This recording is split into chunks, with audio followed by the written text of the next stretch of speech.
Hi there, everyone. And today we'll be having a very interesting session. We'll be having a StrictJSON Ask Me Anything session. So basically, what is StrictJSON?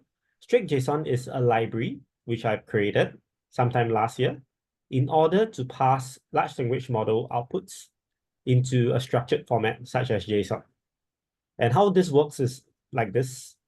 You just basically call the function StrictJSON, key in like your system prompt, what you want the system to be. Usually is you are a something role, like you are classifier, you are math equation solver, whatever you want the large language model to do.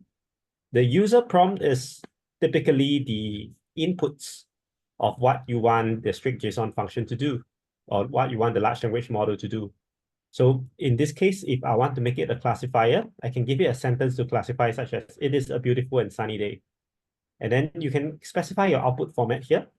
So this output format is quite special in the sense that you can specify multiple output fields, and you can describe what you want to output in this field. So, traditionally, if you do functions or you program your own functions, you will need to kind of write the logic to process the input to the output. So the input is like this one here, and the output is this one. However, with the new paradigm of large language models, you can let the large language model do the logic for you. Like inside, under the hood, they will do some pattern matching of what your task you want it to do, what's the input, and it will pass it to the output format here. So you can specify quite a lot of things like type, list, number, and you see, it can come out like that. So I won't go through one by one here. If you're interested, go to the website here, the GitHub, to take a look yourself at all these things here. So what I want to show you today is basically to show how typically I'll use StrictJSON to do like some form of task solving, or someone wants me to implement a new feature, I'll use StrictJSON to do it.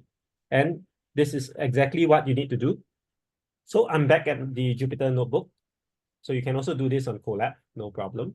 What you need to do first is you need to import OS, because you need to specify your API key if you're using OpenAI. Okay, if not, you can also use your own large language model. I'll show you how to do that later. So we need to import from StrictJSON, import everything. So what is exactly everything? Everything is actually, there's only 3 functions that you need to import right now. StrictJSON is this one, StrictJSON, function, and agent. Okay, agent I won't be covering today because agent is in TaskGen. You can actually view more of it in the related repository, where you can do agentic frameworks that is based on StrictJSON, and you can do arbitrary tasks. All right, so that won't be the focus for today. Today we'll just be touching on StrictJSON and also maybe a bit of function if you are interested. So let me just show you how to use StrictJSON. Okay, first you do this. Okay, you import your all the necessary libraries, key in your API key here. Over here is my real API key, so I'm not going to show you. So let's just test out whether it will work. So you can see this is the StrictJSON here. You are a classifier. It is a beautiful and sunny day, and you can classify positive or negative. So let's copy and paste this one here. Let me just show you what else you can do for this. So you can also do like this poem, okay? Complete the, write 3 more sentences. You are a poem extender. So we can see what is the, okay, so over here, you can see that like ChatGPT may not be able to get this like right most of the time, because like 3 more sentences, 2 more sentences, it doesn't really do it that great.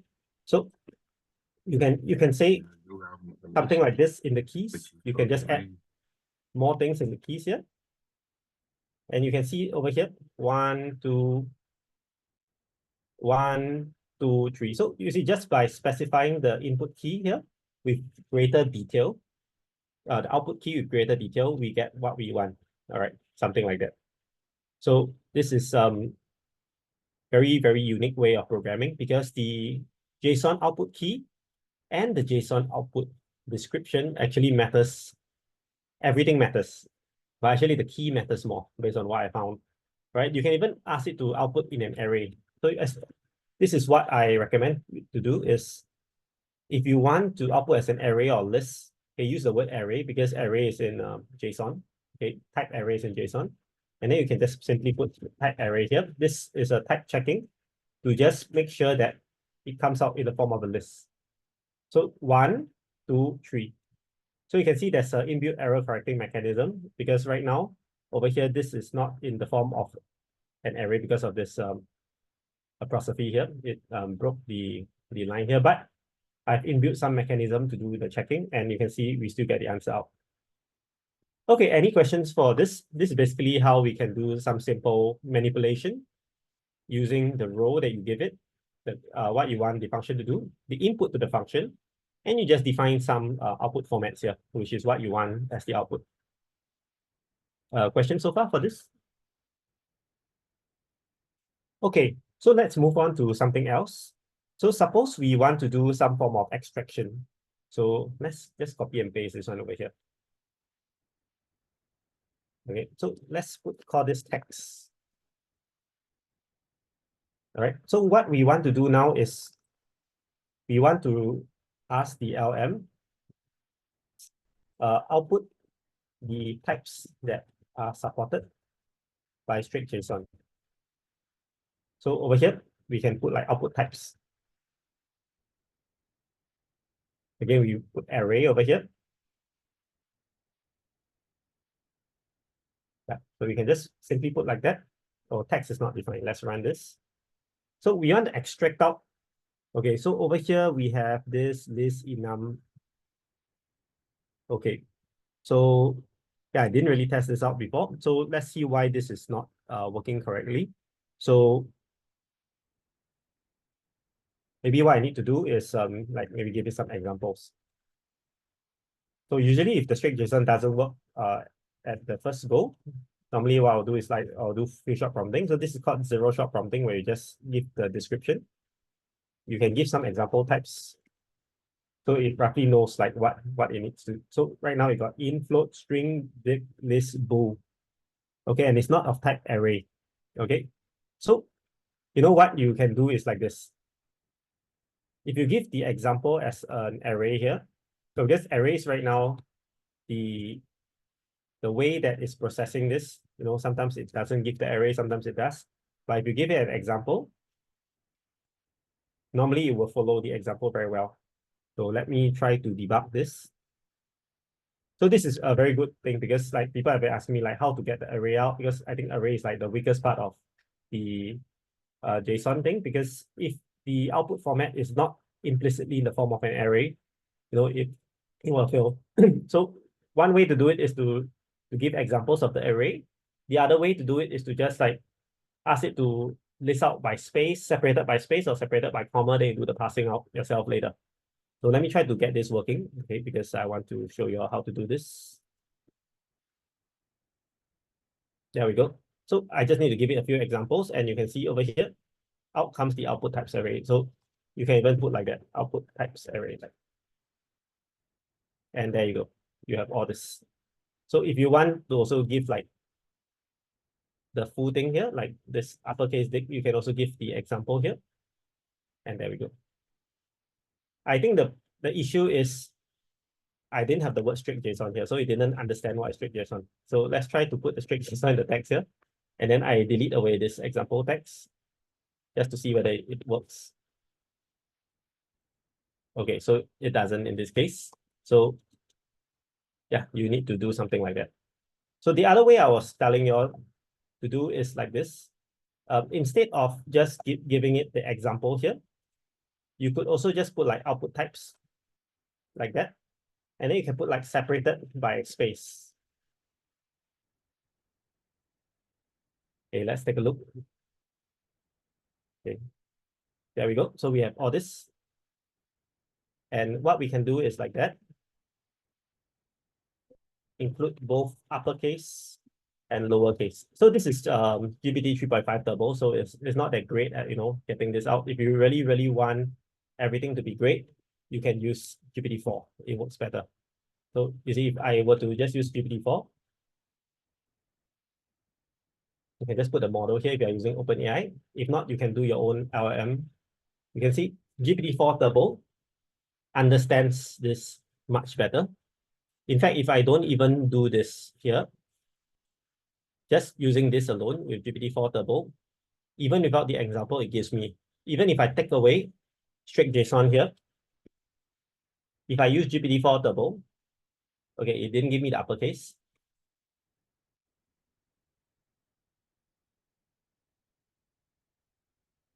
There you go. So you can see the difference in GPT 3.5 Turbo, which is the default model, and GPT-4 Turbo. With GPT-4 Turbo, sometimes you don't have to describe so much in your function description.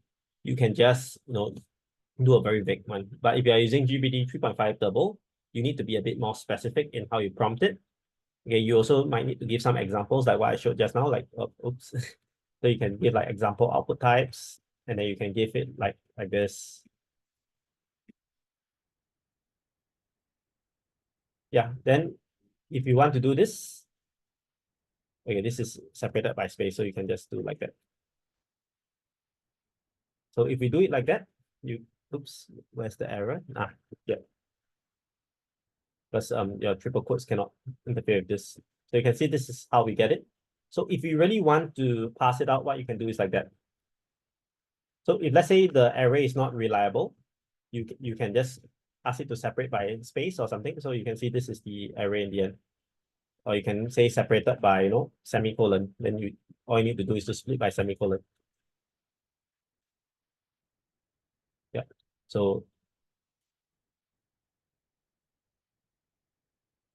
in this case, when they separate by semicolon, actually they did a space also. So you can see that this is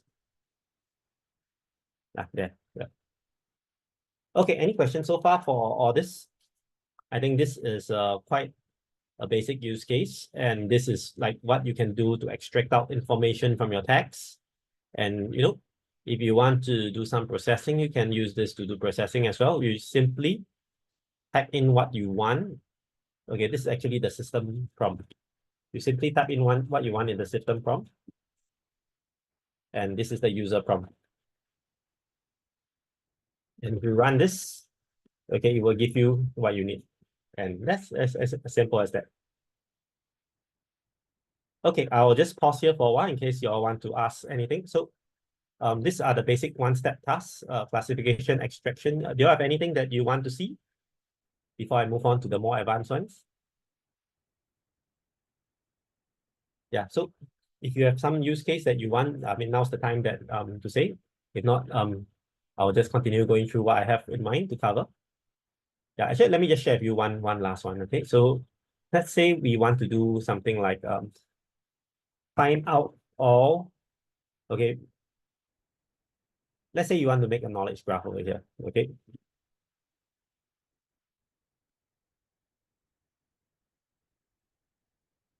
so what you can do is like that. You can even say like triplets array,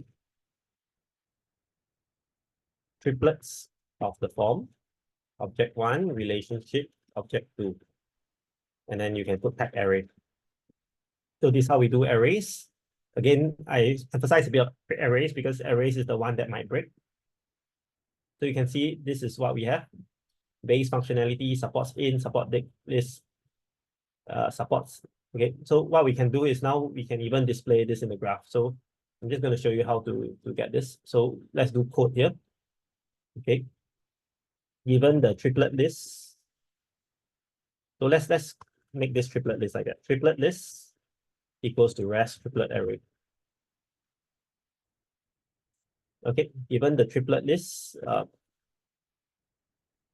write some code to display this as a knowledge graph.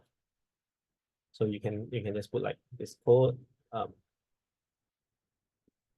in Python to display knowledge graph from triplet list. And over here, the user prompt, we can just give the triplet list. I haven't really tried this out yet. Let's just see whether this works. And let's go. Triplet list is not defined. Okay, did I not run this triplet list? Okay. So let's see what we get here. So I'm just going to demonstrate like how to get this to output code, because actually code is quite reliable form of rule-based execution. You find that actually the LLMs in general, they don't execute rules very well. But if you ask it to write code and you execute the code, it is quite reliable because code is rule-based ultimately. So let's see what code it is. So the good thing about StrictJSON, you can just take the output view like that. Let's just print this out and see what it is. So import network X as NX. Yeah, this looks good. This is your data that they just copied from whatever you gave it here. This is the graph and show. Let's run this code and see what happens. Yeah, of course, when you do exact, okay, X stack is not executable. Let's take a look again. Okay, let me just copy and paste this one. Okay, to just see why this is not working. Access stack is not available. So here, nx.draw. Yeah. Okay, so when it comes to stuff like this, sometimes you need to have error correction. So I'm just going to show you how to do the error correction as well. So let's say this is my code. And then I have my error, right? My error is this one.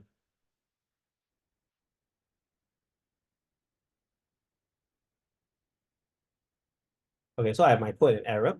And guess what? Use StrictJSON to do error correction. I mean, this is actually very similar to how you would type it in the web browser. You would just copy and paste your code. You copy and paste your error, and then you ask the LM to correct the error. So let's just try to do that. So over here, let's do this. So given the code and error, correct the code. So what we can do is like that. We can just say code is given as this. So why did I use triple quotes like that? Triple backticks. Triple backticks is a way in like prompt engineering to ensure that the LM knows what you want to encompass inside this code. So we can have the error as well. So the error is like that. Okay, and then the user prompt, we don't need to do anything anymore because we have given the user prompt inside this definition here. Okay, I could also put this inside the user prompt. It doesn't really matter. I mean, you can do it either way. Okay, so the output format is maybe corrected code. And you know what? Let's take a look and see whether it works. So just to bear in mind, everything that I'm demonstrating now is ad hoc because I didn't really test this out before. I'm just showing you like how this could be done. So let's take a look at the corrected code. And let's print this out. So you can see that now we have the data here. We have this. Okay, let's see what's the difference between the earlier code here. The earlier code, you have this thing here. Let's copy and paste this down here. And let's see what's the difference. Over here, 222 labels 111. Okay, so they changed the order of this. Over here, it's the same. I'm not sure whether they changed this part here because like it looks like this part is still the same. And this is where the error was, right? This is the error here. The access tag is not callable. Okay, but you know what? Just let's just copy and paste this and see whether you can run this. So this did not change. Okay, so what this means is that maybe we need to do some form of chain of thought. So this is a good illustration to show you how to do chain of thought. So JSON format is quite good for chain of thought because when we process the output one by one, we actually process the first output first. So if I want to do like thoughts over here,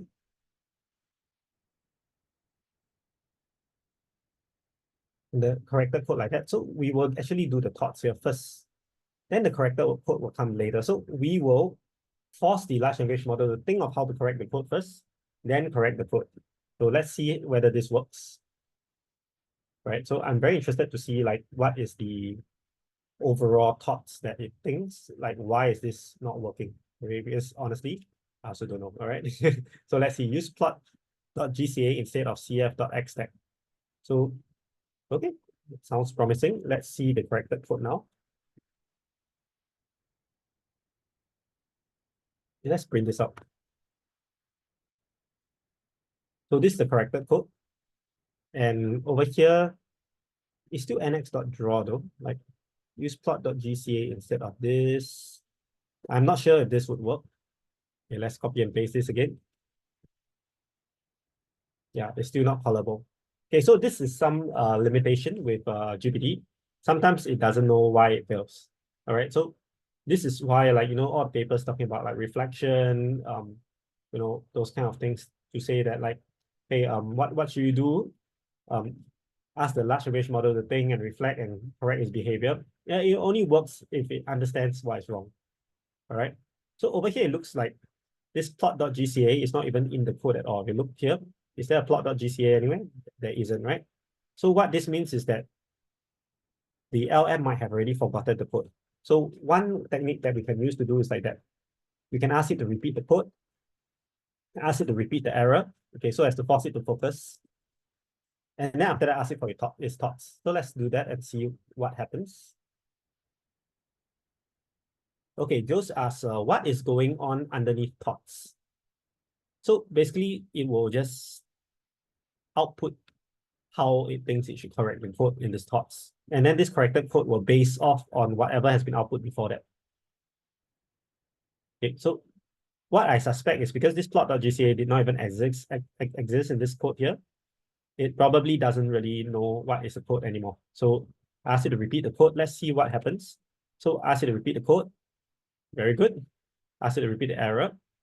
Okay, and then we see what's the error. The error is due to calling an object that is not callable. Check the usage of the object in the code. Then we have the corrected code here. Okay, so let's print the corrected code and take a look. We still have this draw thing. Okay, so let's copy and paste this. Yeah, so this access tag is still not callable. So what this means, okay, is that ChatGPT may not be able to generate this code like in zero shot like that. What we will do now, okay, let's just use GPT-4 Turbo, all right? So if you want to do code generation style, maybe, sometimes it's better to just use a better model because the ChatGPT may not be able to do something like this zero shot. You might need to handhold it a little bit more. Okay, so I just wanted to show you like how you might be doing error correction like that. Okay, this will work for some code, but again, this knowledge graph code might be a little tricky. So this is GPT-4's code. Let's take a look and see whether it works. Again, we have this access tag. So I suspect maybe this one may not be GPT's problem because this nx.draw, right?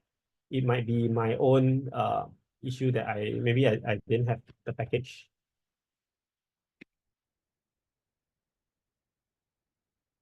Hey, let's just do a pip install, just make sure that it's already there.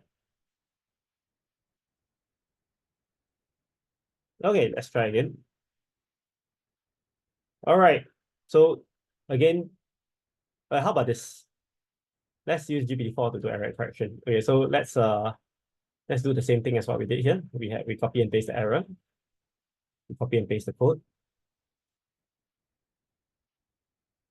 Okay, so something like this is probably what the Devin, the software kind of thing that recently people say it's a fake and what, but something like this to correct the code with the error is likely what they are doing behind the hood as well, right? So let's do this. Oh, wait a minute. Before I run this code, let's just use. So this is a great use case to demonstrate like how this can be done. All right, let's take a look.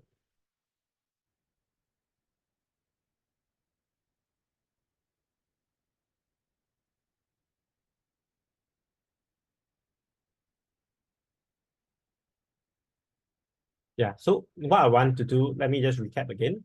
I wanted to get GPT to come up with a knowledge graph for this thing, this text. It has come up with the triplet list already, which is this. And what I want to do is I want to visualize this as a graph. Okay, and now we are stuck because the code doesn't show the graph. So let's take a look at what GPT-4 outputs. Okay, still running, so let's wait a while.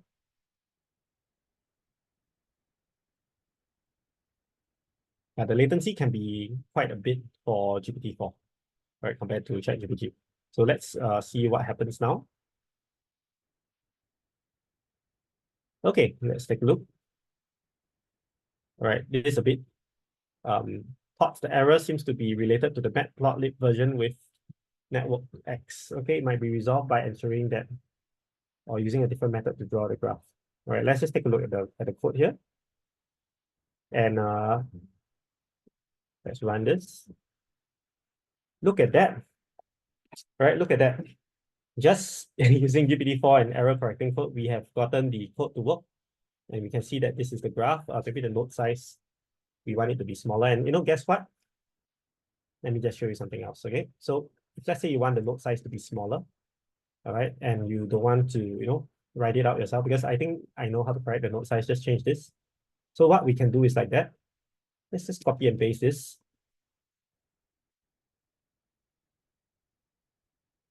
This is the code, okay?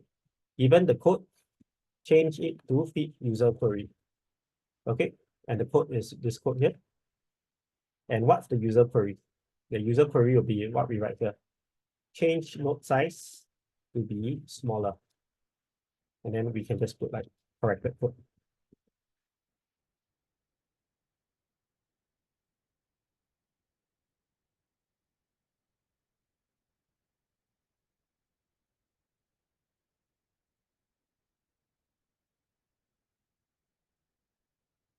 Right, let's try it out. So this is the original code. Okay, now I want to ask StrictJSON to change this original code so that it makes the node size smaller. So let's see whether it works. Yeah. So so this is a little more in detail about how this is done. Okay, I think this is important because like a lot of practical use cases that I see right now would actually involve code in some sense, because if you want the large language model to be reliable, you definitely need to use code in some form. Because if you just use LLM to do the input-output relation, it can be quite stochastic. But if you ask it to generate code, code is quite reliable. So let's take a look at this one, and we see what the corrected code is. Okay, you know what? I'm just going to execute the code, all right? And you see, there we go, all right?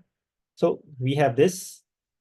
Can you see that this is the knowledge graph that is generated from that particular excerpt that I took from the StrictJSON website, right? And all this is done purely with StrictJSON, okay? So you can see if we were to automate this whole thing, you could just put into a process loop.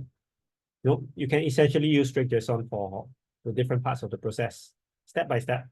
You can just say what you want for each step of the output, okay? And if you need to, you can do some form of error correcting, chain of thought, if you want to, make the code be generated correctly. So I think this is a good demonstration of more or less how versatile StrictJSON can be. It can handle code, it can handle lists, different object types.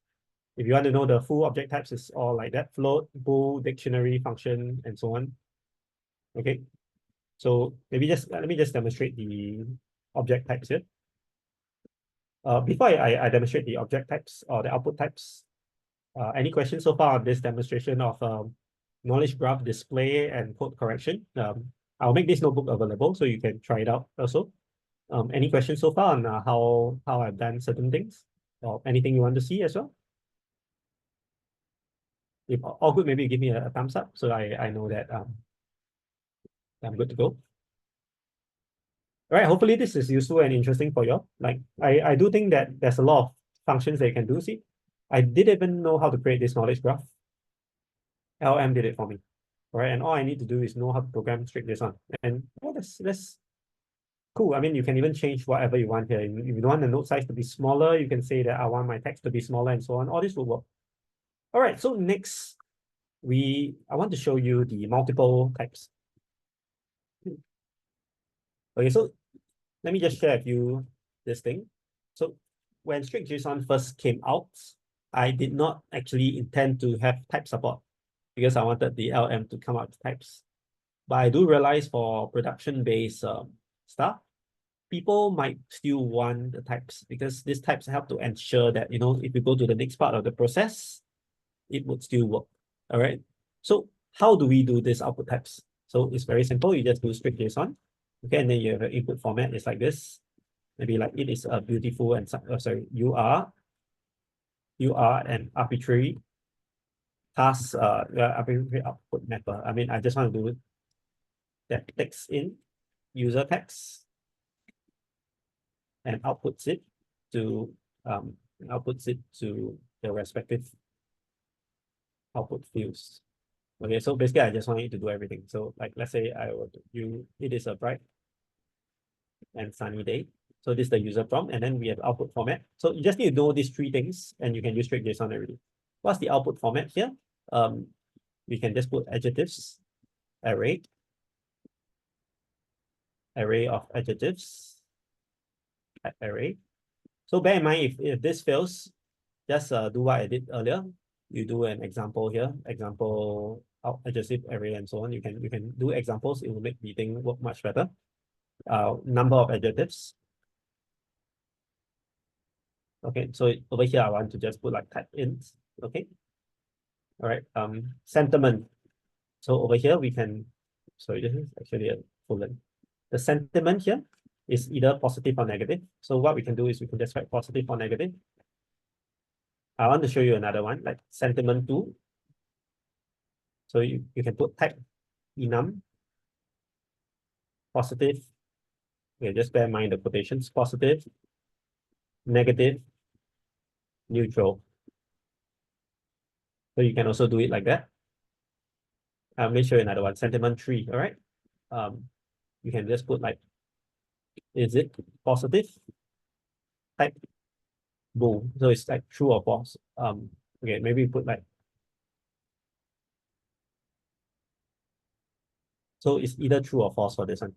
So I just want to demonstrate to you the various things that you can do here. So I just showed you array int.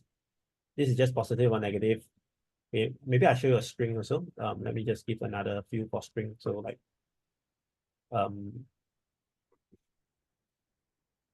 repeat the sentence.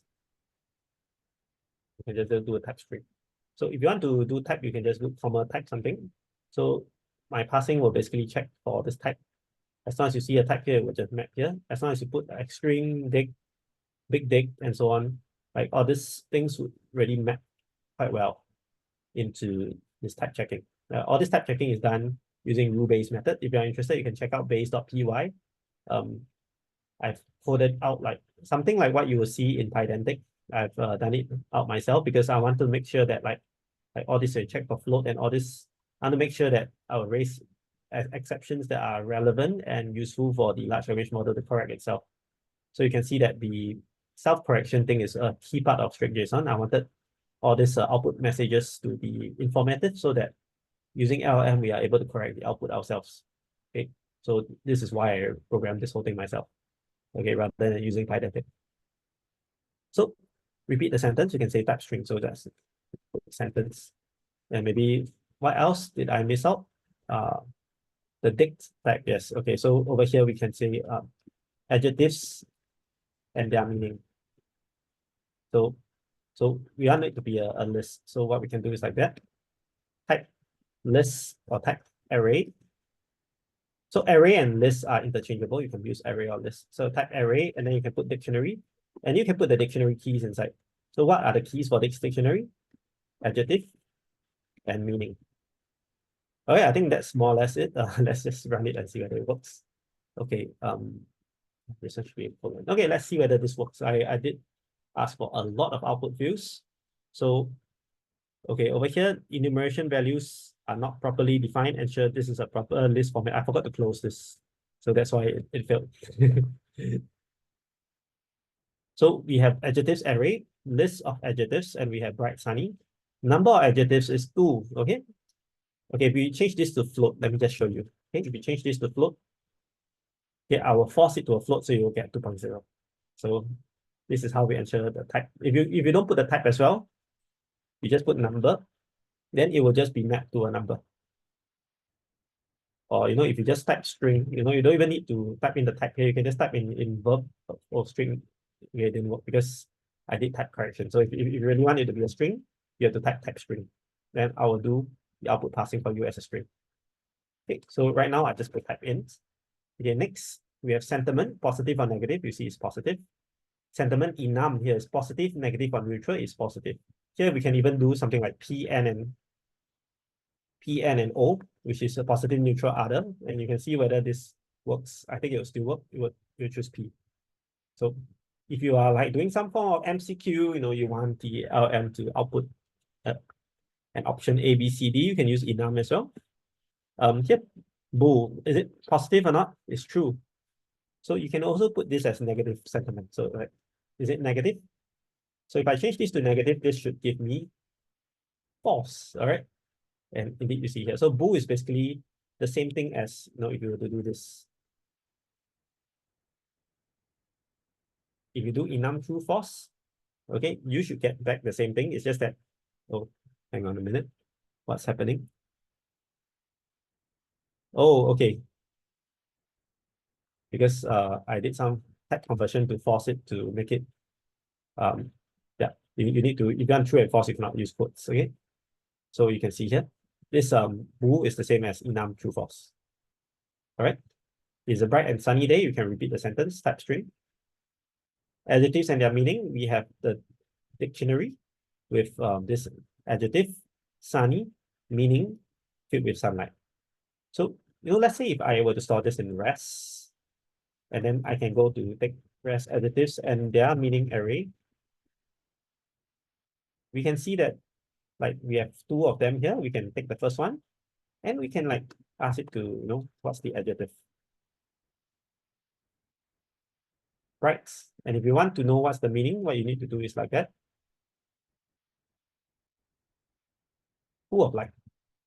And there you see just a simple example here, demonstrated how you can use StrictJSON to come up with multiple output types all in the same prompt. And you can even define what types you want for each of these output fields. And this description here can also influence how the output is shaped. So let me just repeat again.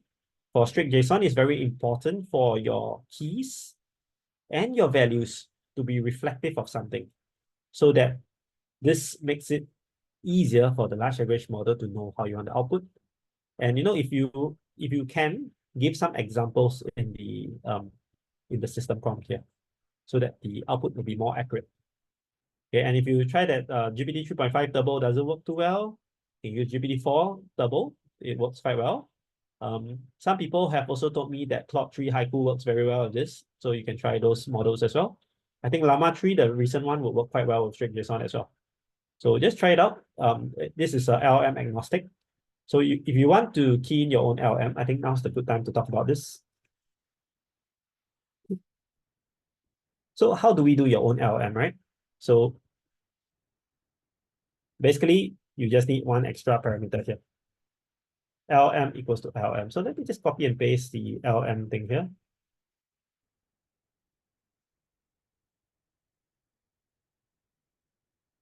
Okay, here we are using OpenAI client, but if you use your own client, like if you're using Haiku, you can change this.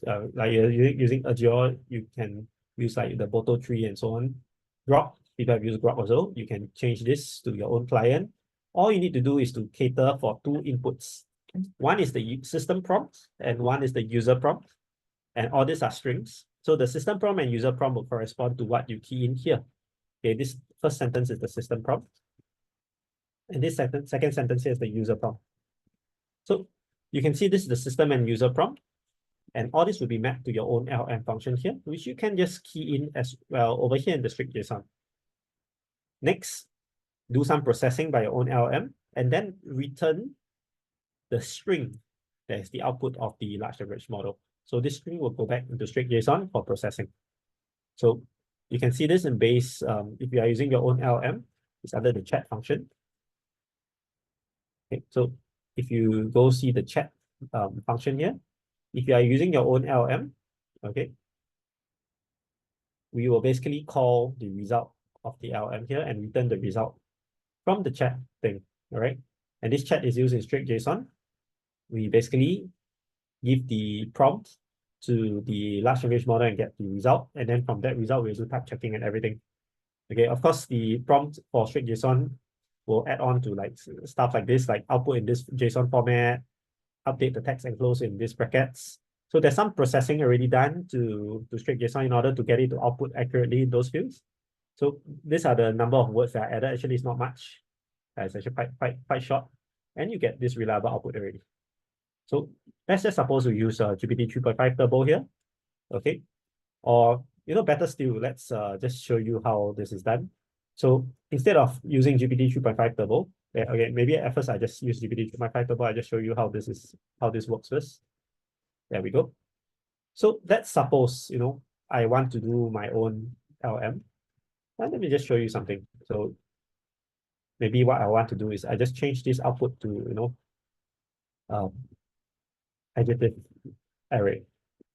And then like array of adjectives type array. Let's say I want to do this, okay, adjective array. And I use this large language model from here. Instead of doing all this, I just return this string here containing adjective array.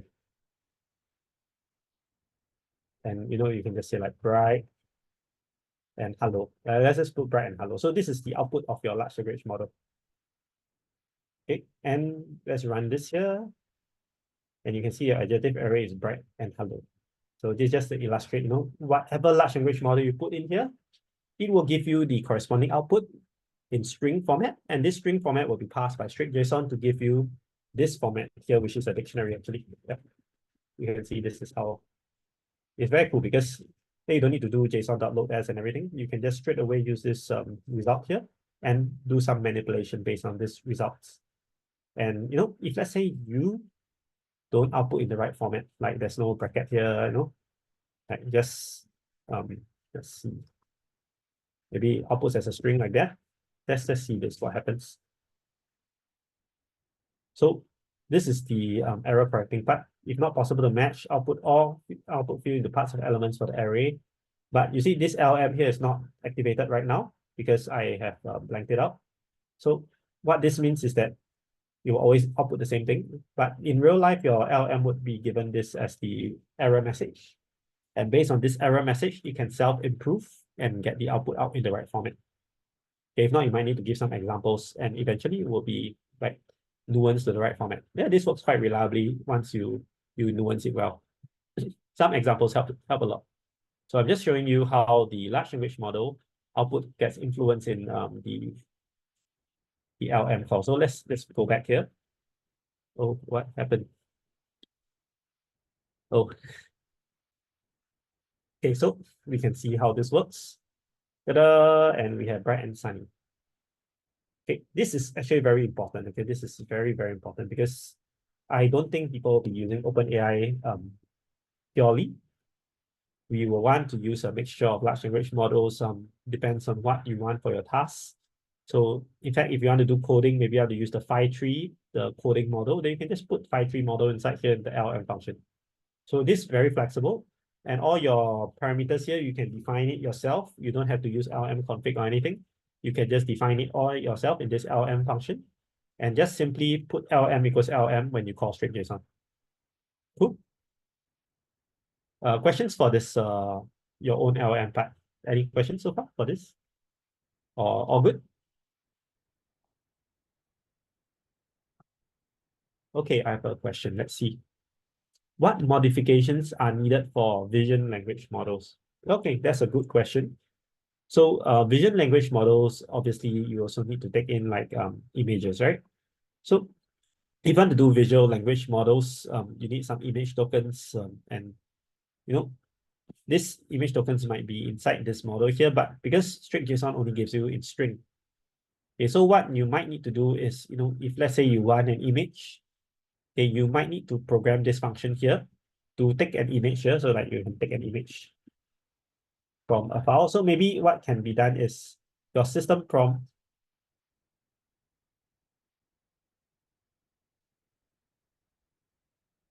Yeah, so over here, if your system prompt is like, for example, let's say your system prompt is file name is big.text or big.jpg.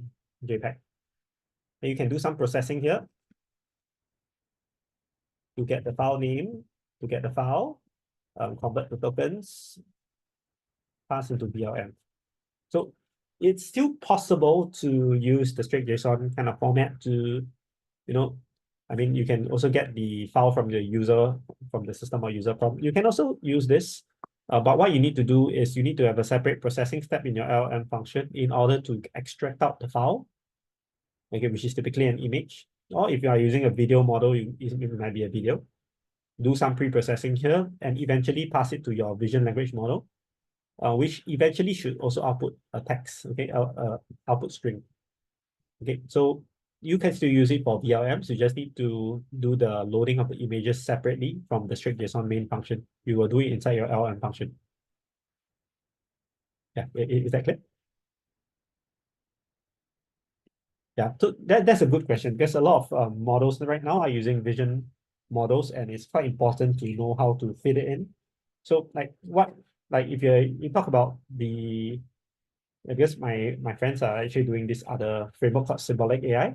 So what they did is they just do something like, some placeholders here to say that, oh, this is a file name. So once you do regex on these placeholders, okay, maybe you don't use angle brackets because I use it for StrictJSON. Maybe you use something else. Like you can do placeholders like, okay, maybe you can do like %%. Yeah, you can do a placeholder like that to to say that this is a file or this is a video and so on. And then in this LLM method, you can do your pre-processing to take out the video or take out the file. Yeah, Joseph, is that clear? Did that answer your question?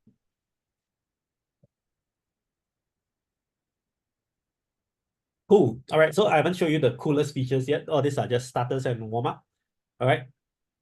I hope it's been comprehensive. So I showed quite a lot. Let's just do a recap. So basically, all you need to do is to take your StrictJSON, import this, key in your API key, or if you are using your own LM, you don't need to do this step. Okay, then you can just put in what you want the LM to do, what's the user input, and what's the output format. So you can do a lot of things. You can do arrays, you can do code, you can do correction of code. Yep.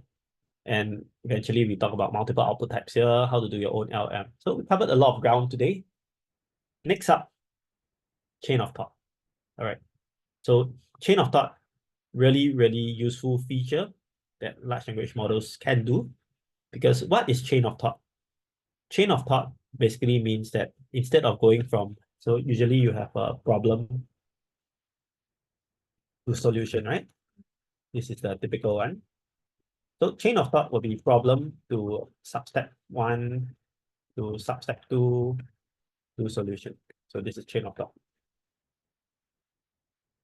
So what we do for this chain of thought is like this. We basically go through step by step of how we want to guide the model to think about stuff. So without further ado, let's demonstrate chain of thought with StrictJSON. So I showed once just now, but let me just show you another use case. So like for example, plan a trip to Italy, right? Plan a trip to a country. Then maybe over here we can put Italy, and then like output format.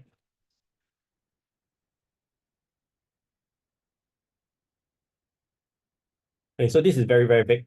I just wanted to show like how this will look like if we don't do chain of thought. So explore the historic site of Rome, marvel at art, and don't forget to indulge in authentic cuisine and wine. All right. So let's just put 3-day trip, okay, so that I see like whether you can get it. So this is what we get here. So what we can do is we can do like that broad trip plan for overall plan for each day. And then if you just guide it, you can just guide it like specific trip plan for each day,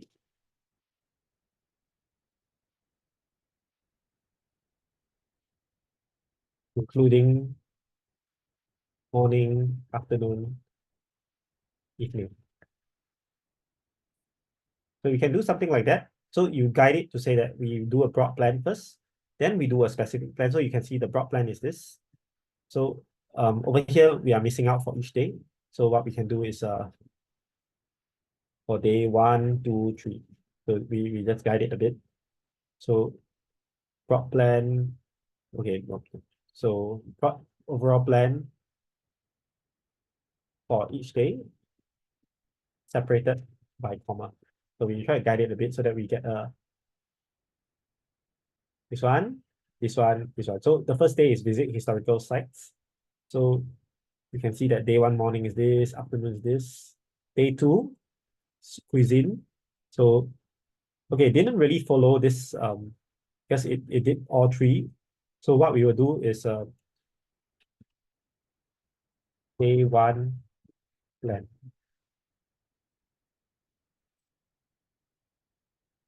So we can guide it a bit. If you can give it some examples, it'll be great. So I find that this angle brackets help to do some form of like variables. So there we go. Day one, this one, day two, this one, day three. So day one morning, visit this one, yes, taste local. So it looks like they have more or less gotten it, except plan for each day sticking to overall plan.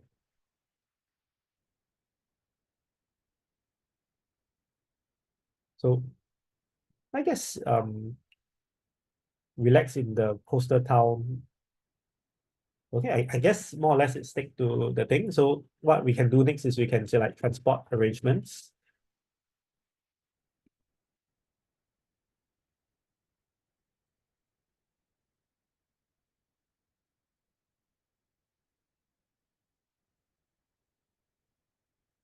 And you can see like this chain of thought helps it to, because of how you have structured it, it will give you more or less like how to do it, train from this one, if you want like accommodation arrangements.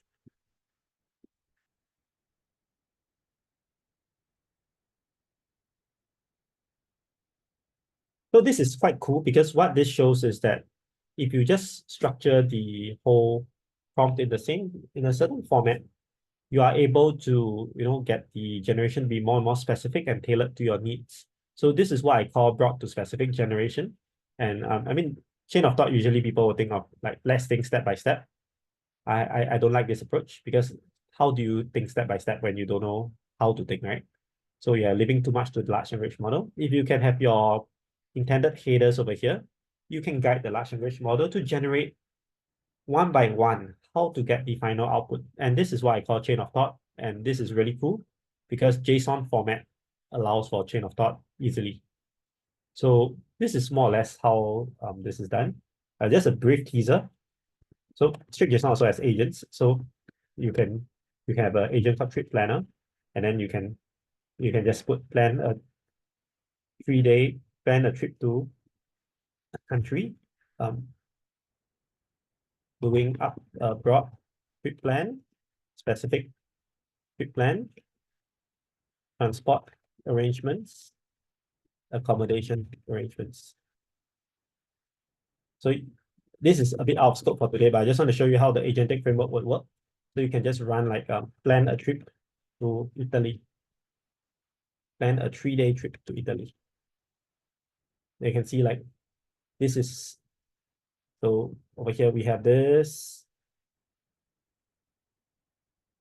So right now what we did in StrictJSON is basically just to like do one by one all these things and specify the output fields.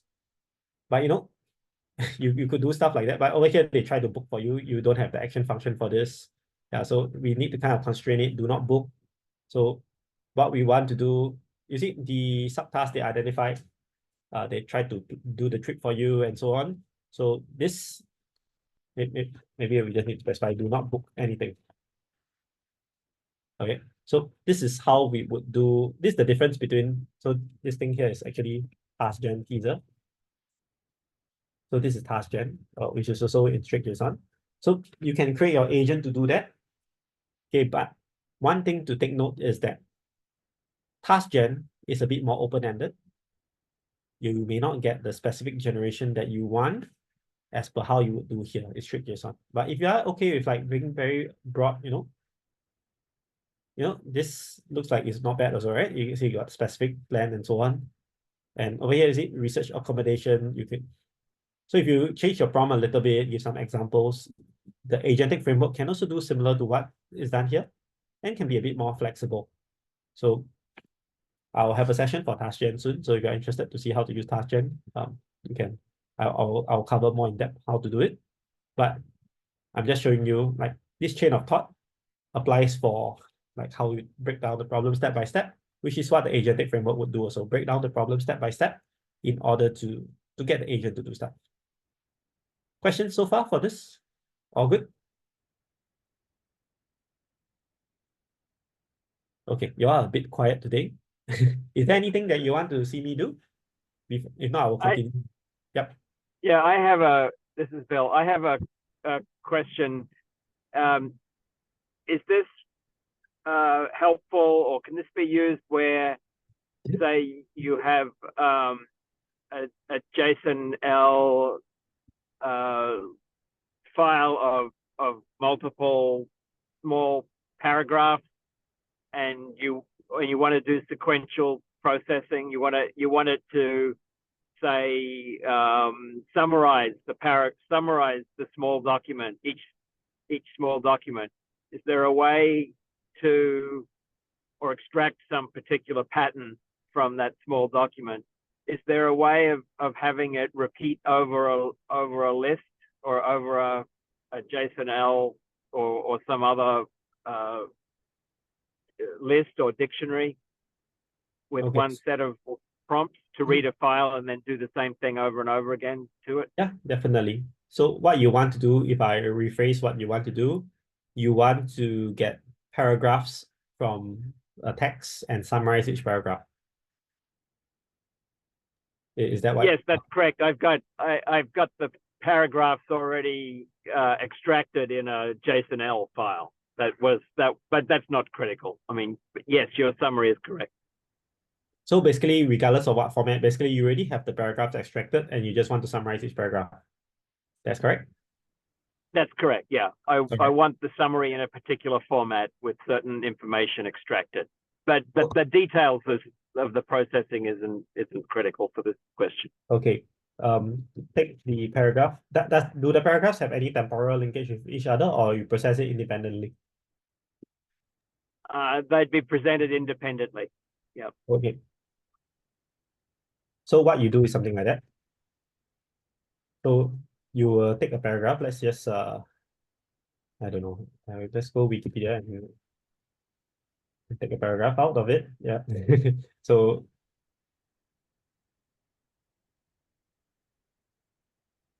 let's just copy and paste this one here. You want to give like what you want to extract from that paragraph? So first of all, the paragraph has several sentences, and they're in free form. You know, and I just want each sentence summarized to a bullet point. You know, and instead of a list of, each paragraph is a list of sentences, and I want it turned into succinct bullet points instead of a list of sentences. Maybe we do as an array. I mean, that's one way to do it. Let's see whether this works already. So I'm just going to take this and, just say bullet point array. Just highlight array here. So let's see whether this works. So, oh, I forgot to do the the colon. So, all right. So what happened is, there we go. The inaccessible bird rail is only found in the south. Next one. Okay, maybe it's easier if we print this out.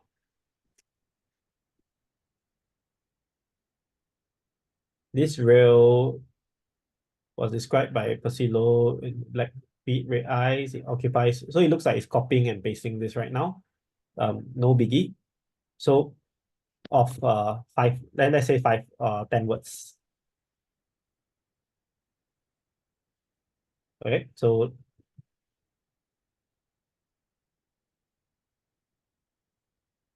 there we go. So yeah, you can see like this rail was Pasilo, this one is now summarized as this. Yeah. So this is how we do it. And is it able to, I mean, and you put this in a, so if you've got a list, you've got multiple units of these paragraphs, each paragraph is a JSON-L input, or so you want it to iterate over a long list of these things. So what you need to do is, let's say we have, let's just take another paragraph.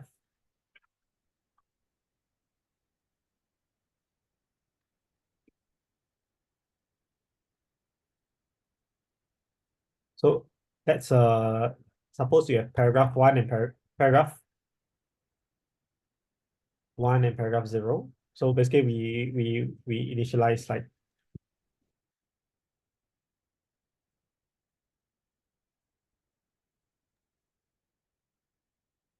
let's just have two empty paragraphs. We key in like that. What we can do is like that.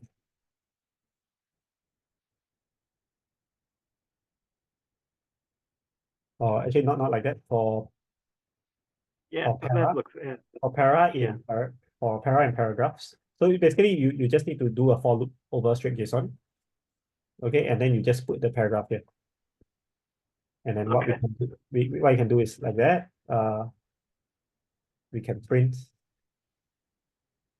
or you can do whatever you need for.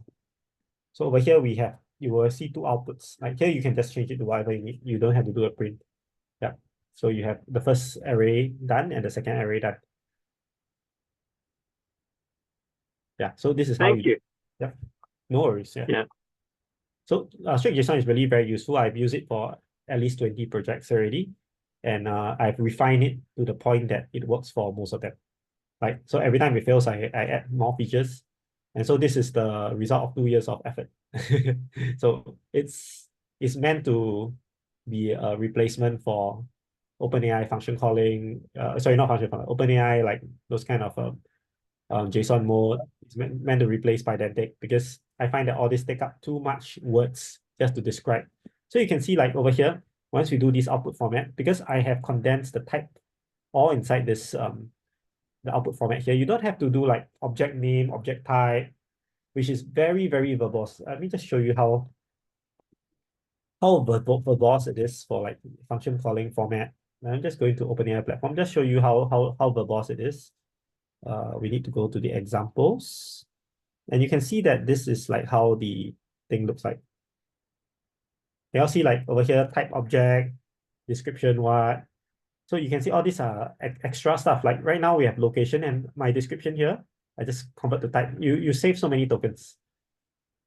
And basically it takes like at least, I think it is at least half the length of whatever you have in this JSON format. This is how you would do it in Pydantic as well. This is the JSON string kind of format.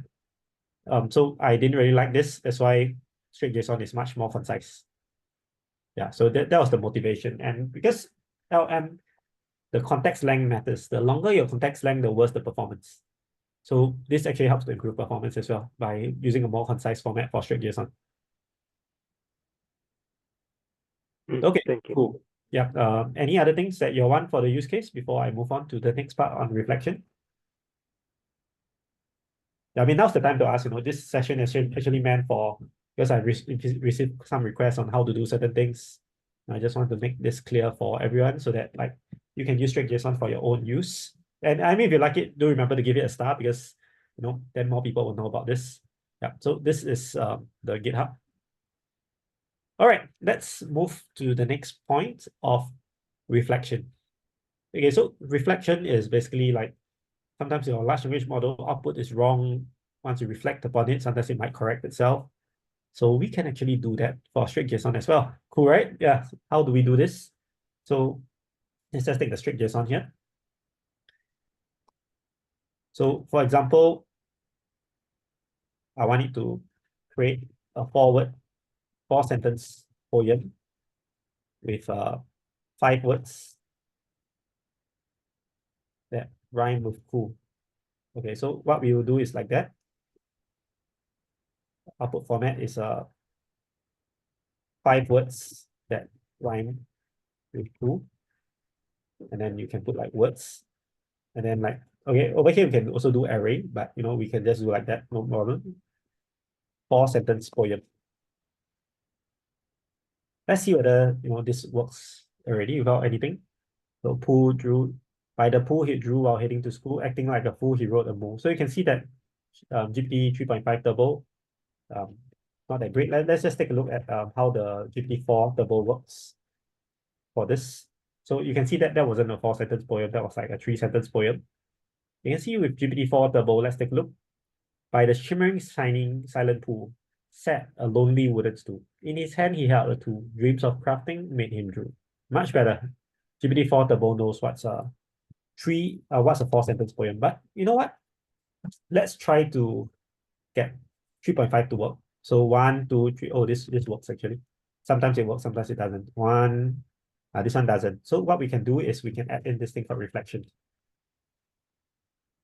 Whether the poem has 4 sentences and contains 5 words that rhyme with "fool," and then what we can do is update that poem. So we can ask the model to do a reflection by just putting this key called reflection here. To just ask it to reflect on whether it's done. So over here, 1, 2. Okay, so over here they put true. Okay, it doesn't seem to understand this. So whether the poem is correctly generated. Okay, let's just see whether this works.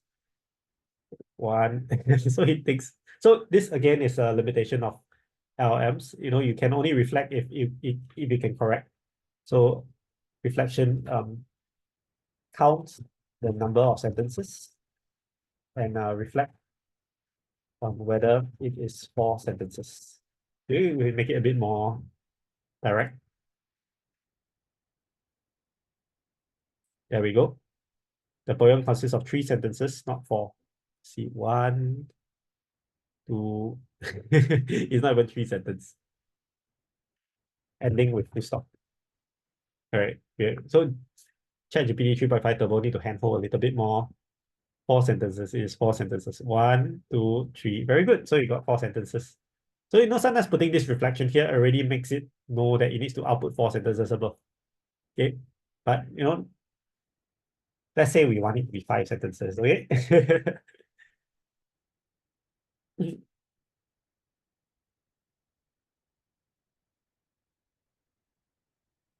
So now I play punk a bit. I ask you to generate 5 sentences and I say 4 sentences here. So 1, 2, 3, 4, 5. Very good. Just this reflection alone got it to generate the 4 sentences already. If I take away reflection, you can see that 4-sentence poem. 1. Okay, this didn't work. So I think the main thing over here that made it work is each sentence should end with a full stop. So I think it doesn't know that a sentence is end with full stop. Okay, great. Okay, it didn't work here. So let's do this reflection again. Just put in this reflection there. So you can see just by this reflection alone, it got the final poem correct. So can you see the power of reflection? Just one reflection statement in there causes it to update its output. Like over here, there's just 3 sentences, not 4. And then over here, 1, 2, 3, 4. Sorry, this one should be 4 sentences. Yep. So just this reflection alone causes it to get this more accurate output over here. So that is the main thing that reflection can do. So if you are doing something like, for example, let's do a task that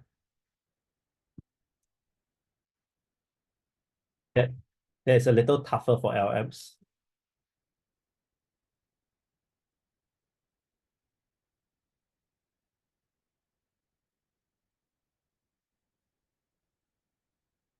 So let's ask it to do a calculation. Okay, so here it got it right.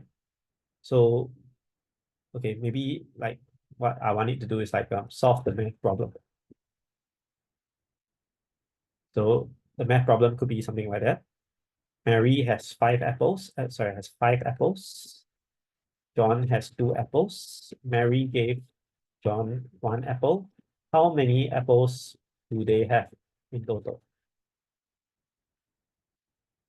6. So over here, 5, 2. So what we can do is then we can ask it to reflect.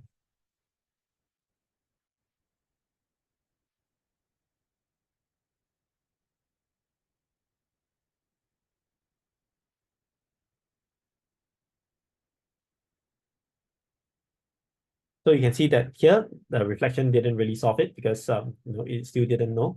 So reflection could be something like, okay, so in this case, what could be done is instead of doing the reflection like that, okay, we should maybe ask it to think step by step here. So you can also think step by step. Number of apples Mary has at the end.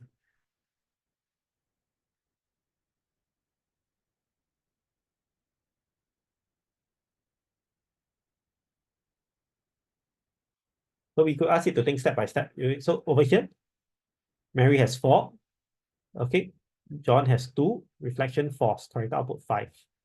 Okay, so Mary has 5 apples. Mary gave John 1 apples.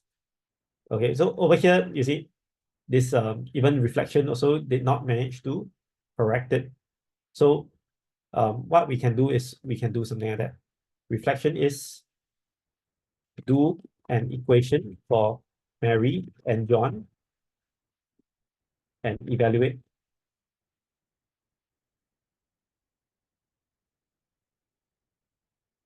number of apples Mary gave. Okay, let's just see like that. So number of apples Mary had at the end 4 as to reflection, do an equation for Mary and John and evaluate the number of apples at the end. So 5 minus 1 equals 4, 2 plus 1 is 3, 4 plus, so for example, is 7. So maybe we don't even need this. As long as your reflection tells it roughly what kind of problem it's solving, you can see that this is the reflected answer. And although ChatGPT is not that great with math, if you are able to reflect it, you can actually get the answer. So over here you can also do something like that. Dots. So instead of reflection, you can do dots. Think step by step. So this is the chain of thought. All right. Then we can have the output here. So the step by step here helps to, maybe I should put this instead of putting it here because this is more of a step by step thing. Let's do it here. So step by step works for math because sometimes for math you don't want it to just straight away come up with the answer. You want it to do it one by one, and this is how we do it here. In fact, what GPT does is like this. So let me just show you here. Evaluate with code. So it may not be great to do math like that. So what we can do is by writing a program. So this is what GPT does as well. So what we do is code, Python code to solve the problem. So let's take a look at how this is. Total apples equals 5 plus 2 minus 1. Okay, so maybe we still need the step by step. So thoughts.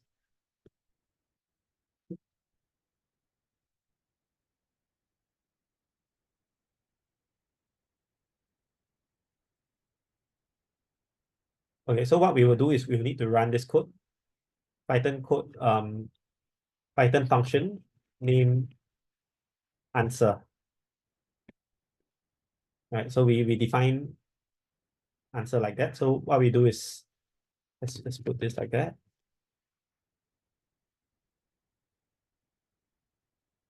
So let's execute this code because the code is named answer, and then we can just call answer like that. Answer is 7. And this code thing works if you have like even worse stuff like that.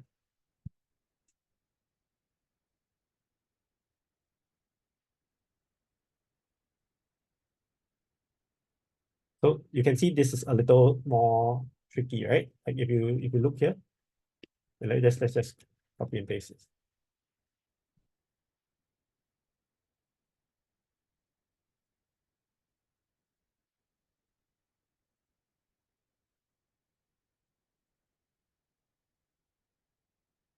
Okay, here it seems like this is too easy for GPT.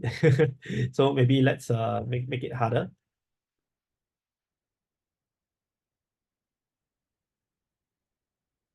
To be honest, I also don't even know the answer for this, but let's just do this here. And okay, so what's the answer here? The answer is actually 5223 times 2345 plus 2.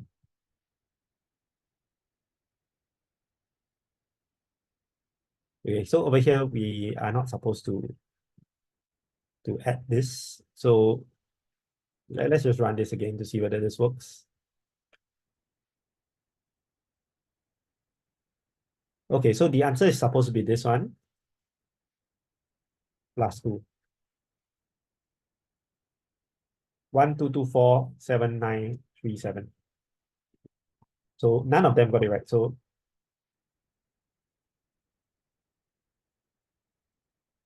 okay, maybe what we will do is like this reflection. Remember, if you give the apples, you need to subtract the apples from your own pile.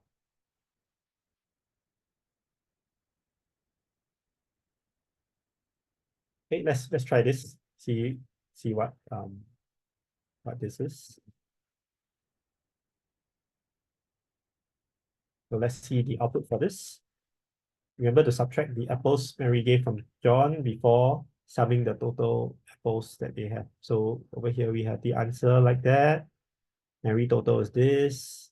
John total is this.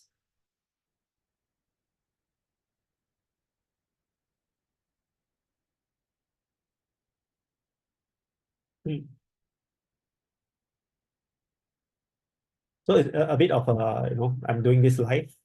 I'm just trying to show you how, updated thoughts add the remaining apples Mary has to. So you have Mary gave this, John total is this, Mary gave this, Mary remaining is this total. So let's see the code now. 11867633. Is this the one that we're supposed to get? No, we get 12247937. So where's the issue with this? So your Mary has this amount of apples, correct? John has this, Mary gave this, Mary remaining is this. Oh, they forgot to add the stuff for John.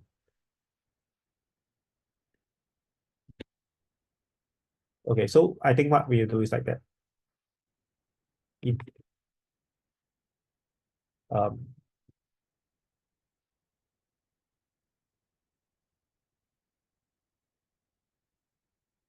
Something like that. Maybe we reflect on how the apples have changed through an equation. Mary has these apples, John has these apples. Great. So you have this and this. So if you have the idea of how you want to evaluate something, you already know what you need to do for your particular problem. You can put that in the reflection step as well, how to reflect it. And we can solve the problems by asking it to output in code if possible, because this confirm won't work if you use numbers. Okay, this is too hard for LM to evaluate. LMs are not calculators. So we get 12247937, and the answer is correct. So this is I think this is a great use case to show how we can get pretty reliable generation by just evaluating with code. Yeah, so yeah, a little difficult part. Yeah, I mean, in fact, this is something that I want to show you also, like with rule-based filterings for greater reliability. So today I just saw a post on LinkedIn and I thought it was quite cool. Like what they basically did is like that. Extract out the fields.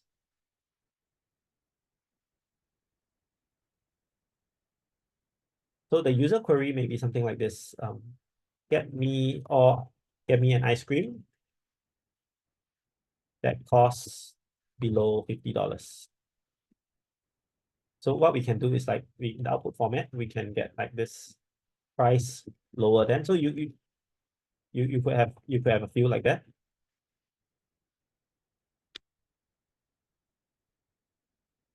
Price greater than.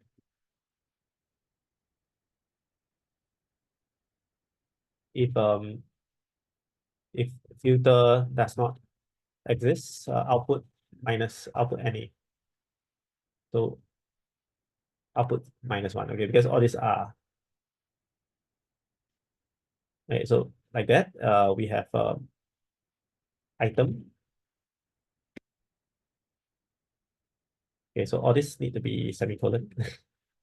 So we could just give it like that and, you know, extract out the, what's wrong here. Oh, I forgot to close the bracket. So you can see like that, price lower than 50, price greater than -1, and items ice cream. So if you have like your filters to, you know, let's say you want to buy an item from the store, if you want to filter like saying, hey, the user wants something below $50, or, you know, and, you know, the user wants ice cream.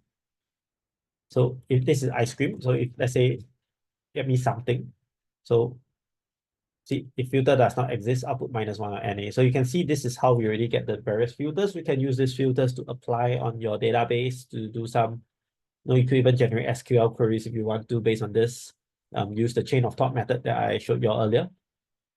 You can use this to do some form of filtering search that is way more accurate than just using semantic search.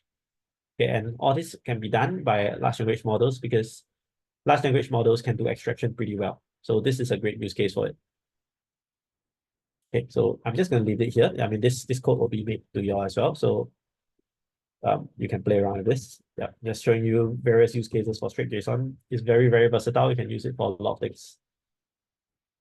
Okay, questions for this? All good for this? Yeah. So next, okay, agentic interaction, maybe we don't talk about it today. I talk about it in TaskGen. Next, I just want to show you multiple chains. Okay, what is multiple chains? Multiple chains basically means that you don't use StrictJSON just for one thing. You use it for a particular sequence of stuff. So let's say, for example, let's think of something with multiple chains. So let's talk about something like generate me a playing card. Okay, so let me just show you like this Yu-Gi-Oh playing card. So and this is how it looks like. Okay, I'll just take a picture of this. Yeah, so you see over here, you have the name, you have the attribute, you have the link effects, some description, some attack and defense. So let's say you want to generate a Yu-Gi-Oh playing card. Okay, so grab me the name.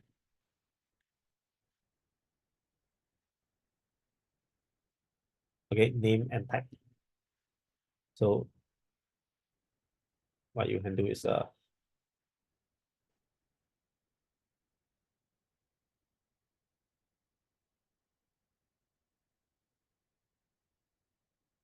if you know the type, you can say like type is trap or something like that. But now I'm just going to, you know, just let it output by itself. Okay, so we have this name. Okay, so okay, anyway, you got the thing out. So type monster.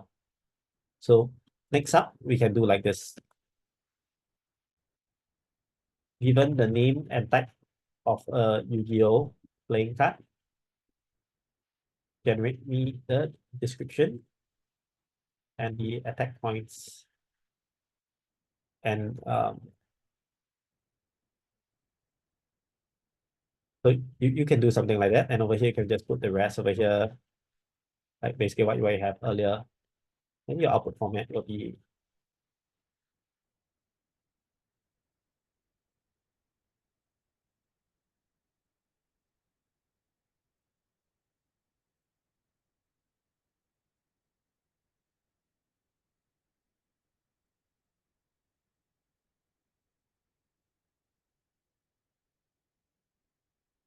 so you can see this is a description. I mean, we can even make it like 50 words. Okay, so over here, it might be better to put the thing in the key.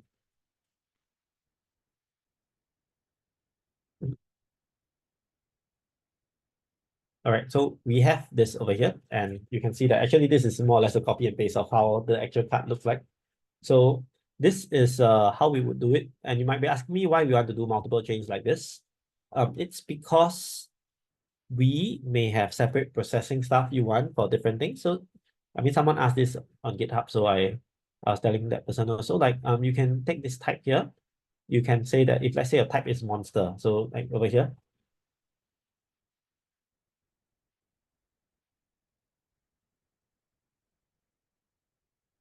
then you can do this, okay? If not, you can do something else. So over here, instead of like doing type string, you could just do type enum, thread, magic, monster, okay? So let's just,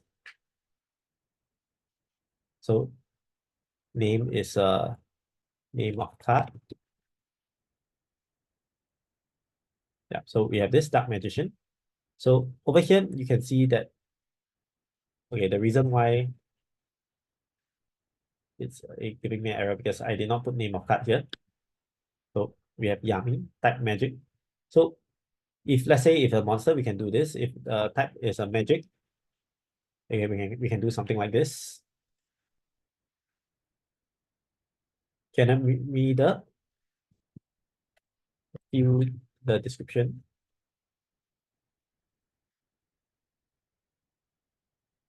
So magic has no attack and defense, you see. So maybe we don't need this over here. We just like if now right what we're gonna do is we want to give a 100-word description maybe. So like here, let's generate this and oh wait a minute. 100-word description not in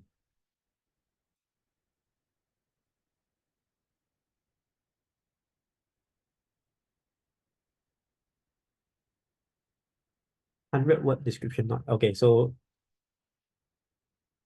it looks like it's done already. So you can see we can actually have okay over here we still have type string here. So maybe what needs to be done is like that.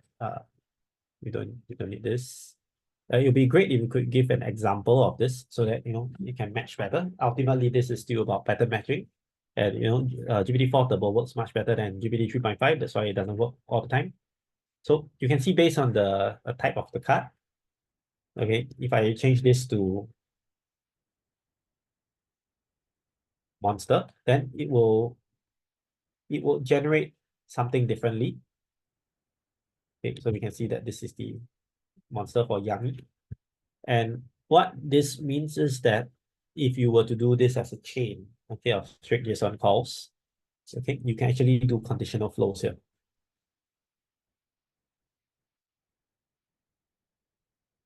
And also break down a complex problem into easier subproblems.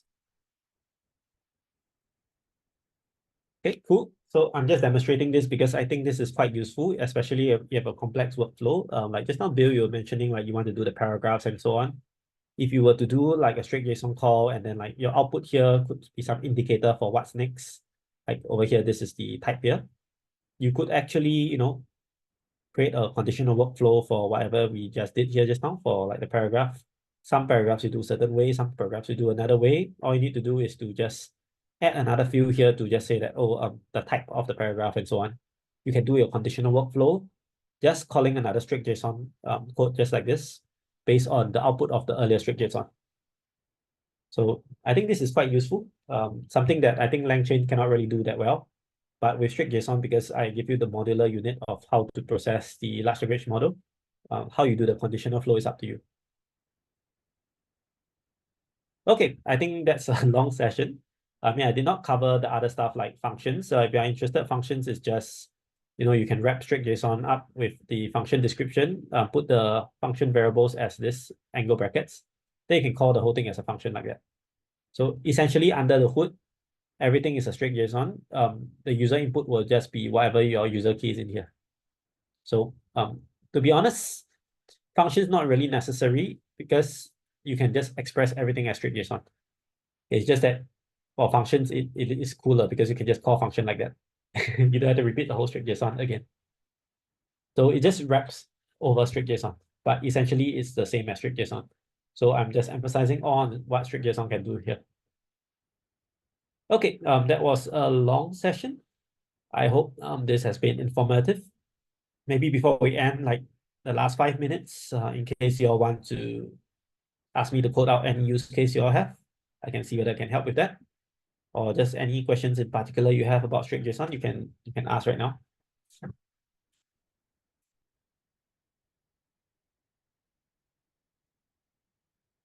Okay, cool. if there's nothing else, I'll end the session and yeah, go ahead and play with this and yeah, have fun. Okay, bye, Brent.